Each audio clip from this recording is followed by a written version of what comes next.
បើក Facebook មកឃើញតែគេ post ទាក់ទងទៅនឹងផ្កាសូក្រានៅប្រទេសជប៉ុននៅប្រទេសកូរ៉េក៏ដូចជានៅប្រទេសចិនអញ្ចឹងណាបងប្អូនបាទអញ្ចឹងថ្ងៃនេះដែរគឺខ្ញុំចង់នាំពុកម៉ែបងប្អូនទាំងអស់គ្នាទៅមើលផ្កាសាកូរ៉ានៅទីក្រុងប្រាកប្រទេសឆេកូម្ដងបងប្អូនបាទហើយមុននឹងចូលទៅដល់វីដេអូបើពុកម៉ែបងប្អូនទាំងអស់គ្នាអត់ទាន់បានជួយចុច like ឬក៏ follow page របស់ខ្ញុំទេកុំភ្លេចជួយចុច like ជួយចុច follow page របស់ខ្ញុំម្នាក់មួយផងដើម្បីទទួលបាននៅវីដេអូថ្មីៗក៏ដូចជាការ update ពីស្ថានភាពក៏ដូចជាការរស់នៅទីក្រុងប្រាកប្រទេសឆេកូផងបងប្អូនបាទអូខេអញ្ចឹងថ្ងៃនេះដែរគឺក្រុមខ្ញុំប្រហែលជា 3-4 នាក់បងប្អូននាំគ្នាទៅទស្សនានៅរដូវផ្ការីកនៅប្រទេសឆេកូបងប្អូនបាទហើយ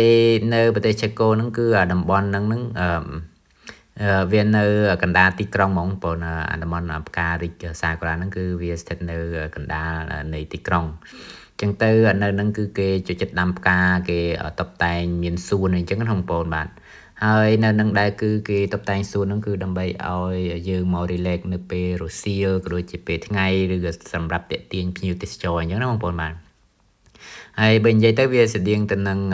តំបន់វត្តភ្នំយើងអញ្ចឹងណាបងប្អូនបាទវានៅក្នុងកណ្ដាលទីក្រុងនៃទីក្រុងភ្នំពេញប៉ុន្តែហ្នឹងគឺនៅកណ្ដាលទីក្រុងប្រទេសឆេកបងប្អូនបាទហើយរាល់តាថ្ងៃហ្នឹងដោយសារតែឥឡូវហ្នឹងដល់រដូវផ្ការីកអញ្ចឹងមនុស្សម្នាមកលេងច្រើនបងប្អូនមិនថាភ្ញៀវជាតិឬភ្ញៀវអន្តរជាតិទេគឺគេមកថតរូបថតអីអញ្ចឹងណាហើយខ្ញុំអ្នកនៅក្នុងទីក្រុងហ្នឹងក៏មកថតលេងដែរបងប្អូនដោយសារតែនៅតំបន់ហ្នឹងគឺផ្កាសាកូរ៉ាច្រើនណាស់បងប្អូនបាទអាហ្នឹងគេហៅ cherry blossom បងប្អូនបើនៅបើភាសាអង់គ្លេសហៅ cherry blossom អញ្ចឹងវាមិនជាប្រភេទផ្កាសាកូរ៉ាដូចនៅជប៉ុនទេបងប្អូនគឺជាប្រភេទផ្កា cherry បងប្អូនបាទប៉ុន្តែប្រភេទផ្កា cherry ហ្នឹងគឺយើងហូបអត់កើតទេបងប្អូនដោយសារតែវាផ្លែវារាំងល្វីងអញ្ចឹងណាបងប្អូនបាទបើម្យ៉ាងទៀតបានយើងហូបកើតបងប្អូនបាទហើយផ្កាសាកូរ៉ាហ្នឹងគឺវាអត់តន់ rich ស្គុះស្គាដូចពីដើមវីដេអូដែលខ្ញុំថតបន្តិចហ្នឹងគឺផ្កាសាកូរ៉ាបងប្អូនអាហ្នឹងមិនសាកូរ៉ាពិតតែអាហ្នឹងគឺជាប្រភេទ cherry blossom នេះបងប្អូនបាទអញ្ចឹងទៅនៅពេលដែលបងប្អូនមកលេងនៅទីក្រុងប្រាករដូវកាលហ្នឹងគឺស្អាតមែនទែនបងប្អូនបាទហើយជាពិសេសហ្នឹងឥឡូវគឺអាកាសធាតុត្រជាក់ស្រួលហើយវាអត់ក្តៅហើយត្រជាក់ពេកក៏មិនសូវត្រជាក់ពេកបងប្អូនបាទអញ្ចឹងវាមានអារម្មណ៍ថាត្រជាក់ស្រួលហ្មងបងប្អូនហើយពេលដេកពេលយប់អីក៏ត្រជាក់ស្រួលដែរបងប្អូនបាទវាអត់ត្រជាក់ពេកហើយក៏វាអត់ក្តៅពេកបងប្អូនបាទហើយនៅពេលដែលយើងដើរលេងអីក៏វាស្រស់ស្រាយព្រោះសារតែឥឡូវហ្នឹងយប់ក៏រាំងយូរបងប្អូនបាទចឹងទៅដោយពេលម៉ោងប្រហែលជា8អីអត់តាន់7 8ហ្នឹងថ្ងៃអត់តាន់លិចទេបងប្អូនអញ្ចឹងទៅយើងអាចដើរលេងបានច្រើនក្នុងរដូវកាលហ្នឹងអញ្ចឹងណាបើយើងមកដើរលេងក្នុងរដូវរងាបងប្អូនរដូវធ្លាក់ព្រុលអីចឹងគឺយើងដើរលេងបានតែប្រហែលជាបន្តិចហ្នឹងគឺយប់ហើយបងប្អូនដោយសារតែប្រហែលជាម៉ោង3ម៉ោង4ម៉ោង4អីចឹងប្រហែលជា4កន្លះអីហ្នឹងយប់អស់ហើយបងប្អូនអញ្ចឹងទៅយើងអត់បានដើរលេងបានច្រើនណាបងប្អូនបាទបើពុកម៉ែបងប្អូនមកដើរលេងនៅរដូវផ្ការីករដូវដាវហើយនៅរដូវស្លឹកឈើជ្រុះគឺយើងអាចដើរលេងបានច្រើនដោយសារតែថ្ងៃយូរជាងយប់បងប្អូនអញ្ចឹងទៅយើងមានអារម្មណ៍ថាវាអត់ទាន់យប់ចឹងយើងអត់ទាន់ចង់ទៅផ្ទះណាបងប្អូនបាទហើយពេលខ្លះពេលព្រឹកប្រហែលជាម៉ោង5ម៉ោង6ហ្នឹងគឺម៉ោងប្រហែលជា5ហ្នឹងបើកថ្ងៃអស់ហើយបងប្អូនអញ្ចឹងទៅវាថាយប់លឿនជាងថ្ងៃអញ្ចឹងទៅវាយើងអាចធ្វើដើរលេងឲ្យបានច្រើនបងប្អូនបាទ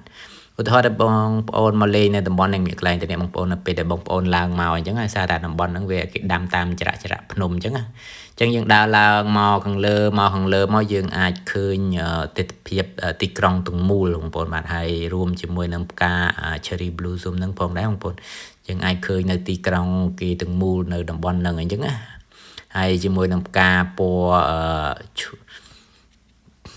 ណ៌នឹងទៀតមានអារម្មណ៍ថាស៊ីមកបងប្អូនបាទហើយវារិចច្រើនបងប្អូនយំទៅអាផ្កាហ្នឹងវារិចអត់សូវយូរម៉ានទេបងប្អូនតែមួយអាទិត្យអីហ្នឹងតែមានភ្លៀងធ្លាក់ហ្នឹងទៅអស់ហើយបងប្អូនបើយើងមកលេងអត់ទាន់ទេគឺវាទៅអស់ហើយបងប្អូនអាផ្កាប្រភេទហ្នឹងអញ្ចឹងណា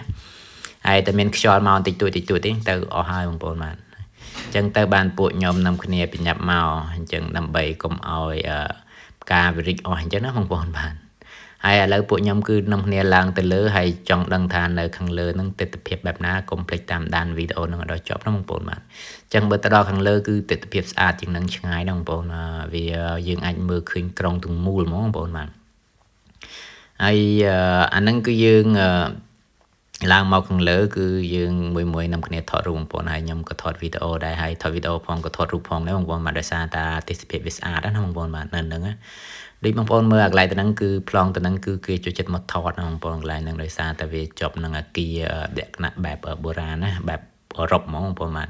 ហើយរួមជាមួយផ្កាសាការ៉ាគេខ្ញុំហៅផ្កាសាការ៉ាចាស់បងប្អូនដោយសារតែវាស្អាតស្តៀងគ្នាបងប្អូនបាទហើយថ្ងៃនេះខ្ញុំទៅហ្នឹងគឺវាបើកថ្ងៃល្អបងប្អូនបាទម៉ោងដែលខ្ញុំទៅហ្នឹងគឺវាបើកថ្ងៃល្អអញ្ចឹងទៅធ្វើឲ្យទិដ្ឋភាពនៅក្នុងវីដេអូហ្នឹងគឺវាស្អាតហ្មងបងប្អូនយល់តែខ្ញុំអត់សូវបាន edit បានតែវីដេអូហ្នឹងគឺវីដេអូកាមេរ៉ា scene ហ្មងបងប្អូនបាទអញ្ចឹងទៅវាមើលទៅវាស្អាតហ្មងបងប្អូនបាទហើយតំបន់ហ្នឹងដែរគឺខ្ញុំភ្លេចប្រាប់អាហ្នឹងគឺគេហៅថាPetrin Hill បងប្អូន Petrin Hill ហ្នឹងគឺតំបន់ភ្នំដែលគេរក្សាទុកដើម្បីធ្វើជាសួនកំសាន្តអញ្ចឹងណាយើងអាចពេលល្ងាចពេលអីអញ្ចឹងអ្នកខ្លះគេចូលចិត្តមកដើរលំហែកាយនៅតំបន់ភ្នំអញ្ចឹងហាត់ប្រាណឡើងភ្នំអ្នកខ្លះក៏រត់ទៅអញ្ចឹងទៅវាម្យ៉ាងដែរបងប្អូនបន្ទាប់ពីធ្វើការធ្វើអីហើយទៅគេអាចមកលំហែខួរក្បាលពេលខ្លះអ្នកខ្លះគឺគេមកហូបអាហារ picnic បងប្អូនគេយកអាហារយកអីគេមកហូបនៅក្នុងសួនអញ្ចឹងណានៅហ្នឹងគឺគេអនុញ្ញាតឲ្យយើងយកមកហូបយកអីមកហូបនៅក្នុងសួនបានបងប្អូនបាទលើកលែងតែយើងយកគេហៅថារបស់បំពងសំឡេងដូចជាបាសអីហ្នឹងគេអត់ឲ្យចាក់ទេបងប្អូននៅពេលដែលយើងមកហ្នឹងគឺយើងមកហូបអីស្ដាប់ធម្មជាតិ